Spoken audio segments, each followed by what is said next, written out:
Bonjour à tous et bienvenue dans une nouvelle vidéo de tutoriel Nalios. Donc aujourd'hui, nous allons parler compta analytique. Nous n'allons pas revoir les bases car des vidéos ont déjà été faites sur le sujet par mes collègues et je vous invite à les regarder si vous ne l'avez pas encore fait. Ici, nous allons aller un petit peu plus loin et nous allons parler des sous-plans analytiques et je vais vous proposer une manière de les utiliser qui pourra, je l'espère, vous inspirer pour vos besoins spécifiques. Donc pour cela, ce que nous allons faire, c'est que nous allons rentrer dans l'application comptabilité. Je vais dans les configurations et je vais accéder à mes plans analytiques afin de vous montrer ce que j'ai configuré pour l'exemple d'aujourd'hui. Donc on voit que j'ai 3 plans analytiques. Alors je vais rentrer dans mon plan analytique client car c'est dans ce dernier que j'ai créé des sous-plans analytiques. Nous allons le voir tout de suite. Donc ici, on le voit grâce au Smart Button. Donc on voit ici que j'ai 2 sous-plans analytiques et on voit d'ailleurs aussi que j'ai 3 comptes analytiques pour ce plan analytique client. Donc pour commencer, je vais rentrer dans les sous-plans. Donc on voit que j'ai un sous-plan qui s'appelle vendeur 1 et un autre sous-plan qui s'appelle vendeur 2. Maintenant, ce que je vais faire, c'est que je vais rentrer dans les comptes analytiques de mon plan analytique principal. Donc ici, je vois que j'ai 3 comptes analytiques. Ce qui va être intéressant, donc pour l'exemple, en fait, ici, c'est un compte analytique par client. J'ai repris que 3 clients. Bien sûr, on pourrait avoir beaucoup plus de lignes. Mais ce qui est intéressant ici, finalement, c'est de voir la distribution en termes de plan analytique. Donc, on voit que j'ai mon premier client, finalement, qui se retrouve donc dans mon plan analytique principal. On voit que j'ai mon deuxième client qui se trouve dans le plan analytique principal, mais également dans le sous-plan analytique vendeur 1. Et on voit que j'ai mon troisième compte analytique, donc, qui lui se trouve à la fois donc dans le plan analytique principal et dans le sous-plan vendeur 2. Donc ça va être intéressant parce que ça va me permettre finalement d'analyser l'activité et la rentabilité de ces clients d'un point de vue global, donc via mon plan analytique principal, donc depuis ce niveau client, mais ça va aussi me permettre de pouvoir analyser la rentabilité finalement des clients de mon vendeur 1 sans prendre en compte les clients du plan analytique client qui ne font pas partie du sous-plan vendeur 1 et sans prendre en compte donc les clients qui sont liés au sous-plan vendeur 2. Donc finalement, ce que ça nous donne en pratique, c'est qu'ici, je suis donc déjà sur une vue qui me permet d'avoir une vision globale finalement, donc vendeur 1 et vendeur 2 confondus. Donc ici, je vois que j'ai 10 euros par exemple au crédit donc pour mon client ici ASC Workwear. Et alors, on voit aussi que j'ai ici 10 euros pour mon deuxième client ici qui est lui lié à mon vendeur 1.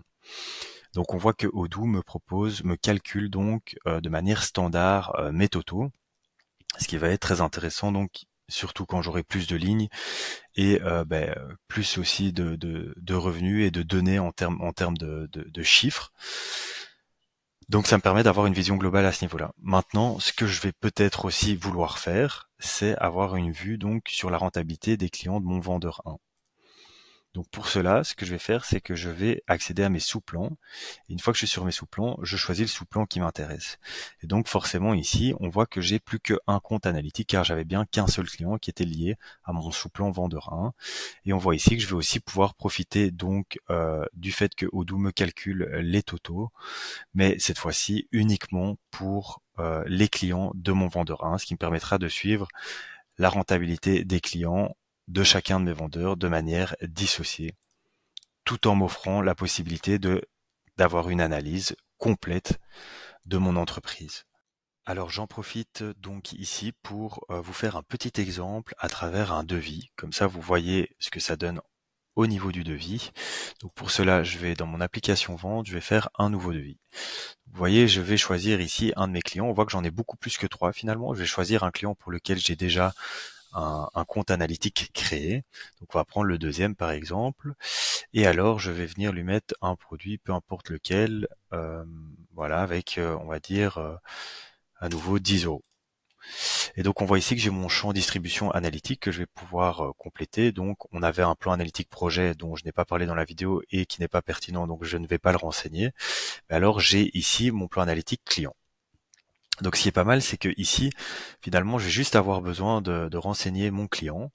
Donc on va prendre celui-ci et on verra que finalement, je vais avoir une distribution par vendeur grâce à mon sous-plan analytique par la suite qui me sera utile. Donc ici, je vais mettre donc 100% sur ce client-là et je confirme mon devis. Donc je vais devoir créer ici une facture pour que le revenu soit bien pris en compte au niveau analytique. Maintenant qu'elle est créée, je peux retourner donc sur ma comptabilité analytique. Hop, on va ici dans les plans analytiques de mon client. Donc je vois que mes revenus sont montés à 30 euros. Et alors, si maintenant je veux avoir l'activité finalement de mon vendeur 1, ce que je fais, c'est que je vais dans les sous-plans, je regarde mon vendeur 1 et j'ai bien donc maintenant 20 euros, qui ne sont plus 10 euros. Voilà, comme ça vous aurez aussi le petit exemple avec un devis. Voilà, donc j'espère que cet exemple vous inspirera pour d'éventuels besoins chez vous. Si vous avez des questions, n'hésitez pas à les poser en commentaire et je vous souhaite une excellente journée.